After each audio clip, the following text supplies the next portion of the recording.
Hi, my name is Amy. Thank you very much for watching, and let's make some bad financial decisions together. This is for entertainment purposes only, so if you are entertained, please like and subscribe. Really appreciate that.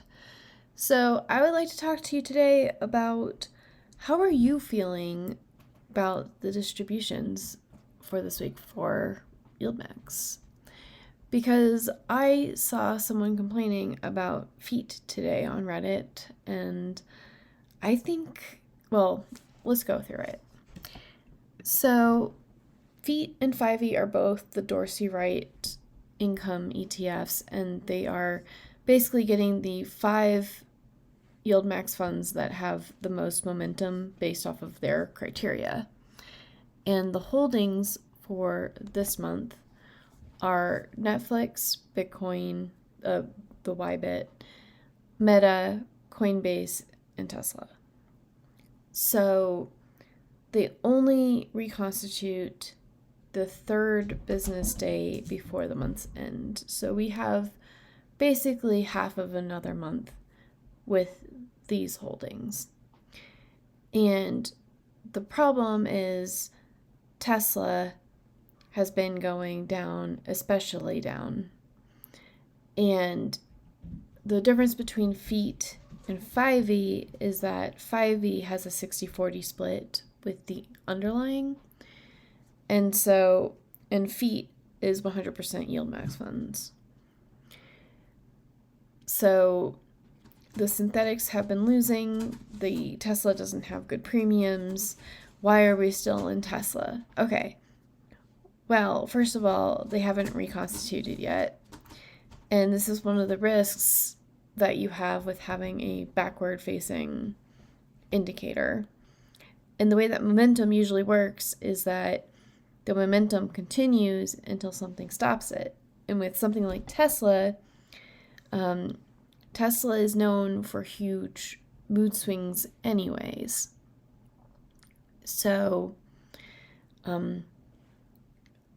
I just think that if you like FEAT and you like FIVY, and the reason why I like these two is that it might suck for the rest of the month or whatever if we get the underlying wrong, but that means that you get to get into these funds on a discount, and then the next month, the next time it reconstitutes, it'll have the 5 that are showing the most momentum. And so eventually I think you'll come out ahead with these funds. It's just that this time there's been a market correction and Tesla was a big bet to lose. So they still managed FEAT to get a 25% annual yield for this distribution. So it's not that it's terrible, it's just that for YieldMax, we've come to expect way higher yield than a 25% yield, which sounds spoiled, but it is what it is. And then I was also curious about XDTE and SDY. XDTE is basically the golden child of weekly pairs, and SDTY is YieldMax's competitive product. So from February 20th to 26th, SDTY actually had the better total real returns, and I got this information from totalrealreturns.com. I am not sponsored, I just happen to like to use them to get my total real return. So the 20th to 26th SDTY won, then the 27th to the March 5th XDTE won, then March 6th through the 12th SDTY won, then the 13th to the 18th XDTE won.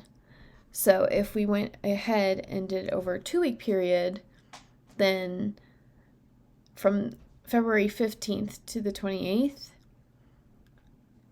SDTY won. And then if you're talking about March 1st through the 15th, XDTE won. So I think that they are doing similar trades, not quite the same. And overall, it probably doesn't matter if you're in XDTE or SDTY. Now, if YieldMax had done what Roundhill is doing and just chosen a different declaration date, I would tell you just to invest in both, because why not have your dividends earn dividends while you're waiting for the next dividend? But they do have the same declaration date, and I would choose XDTE over SDTY because it has, first of all, it's proven that it is stable over time. And I'm in a lot of YieldMax funds, so I would rather choose to diversify the managers that are managing things versus just having another YieldMax fund. But I do think that the SDTY, RDTY, and QDTY from YieldMax are some of YieldMax's better funds. I think in general, most people would be happier not to be in a bunch of single stock ETFs and just go with the market for the most part. Anyways, I thought that I had updated the Roundhill ones last night, but it turns out that I had only put it in the development environment and not into production. So I hope that it is, yep, it is done now. But I still have to get the Defiance ones done. But this week, Ulti has the highest distribution, but we are waiting for the stock price to recover. But I mean, the entire market is doing weird things. So I didn't actually check today, but we can, and we will. Because there was a rally at the end of the day. So we have it at March 5th was $7.54. So it did not quite recover. But if we can get this distribution and then we have 5 days of it just not being complete garbage in the market, maybe we'll finally get the answer of, can Ulti recover? We still have not had 5 good days in a row. Actually, there may have been 5, but like before, when it was every 4 weeks, we haven't had like 4 weeks in a row of just the market going up. So this type of market creates volatility. I think that FEAT and FIVY are going to be one of YieldMax's better funds because it's not the Mag 7. So, like, you don't necessarily have the Magnificent 7 in this fund, but it is using past indicators to inform them of which 5 holdings from YieldMax have the most momentum indicators. And, you know, they might get the bet wrong once in a while like they're doing now, but I think over time FEAT and FIVY are going to prove themselves. But also, I am personally betting on FIVY, and you could just invest in FEAT and then use that distribution to buy into the underlying yourself and achieve the same effect. So we're looking at my dividend tracker in March, and for Group A, the only one I have is FIVY, and so I got almost $24 in dividends, which I will be getting at the end of the week on Friday. But yeah, I think we're actually at the point where I can stop comparing how I did versus if I had invested in XDTE, because 2 weeks ago I got $1,763, and if we go back to YieldMax, I think it was like $9,470 that I invested for my leap. Or at least that's how much it cost to purchase my leap. It's with an S. But for XDTE, I would have gotten $67 that week. In SDTY, I would have gotten $65.39. So there's really no comparison between what I did with my leaps versus what they're getting with their covered calls. But also, Robinhood actually alerted me today. They were like, please stop. Mostly, I sold a call that was in closer to expiration date and then like down, and then I immediately bought at a later date with it being close to being in the money, and the alert was just like, your option is at risk of being early assigned, and it's your responsibility to manage this, and please don't do that.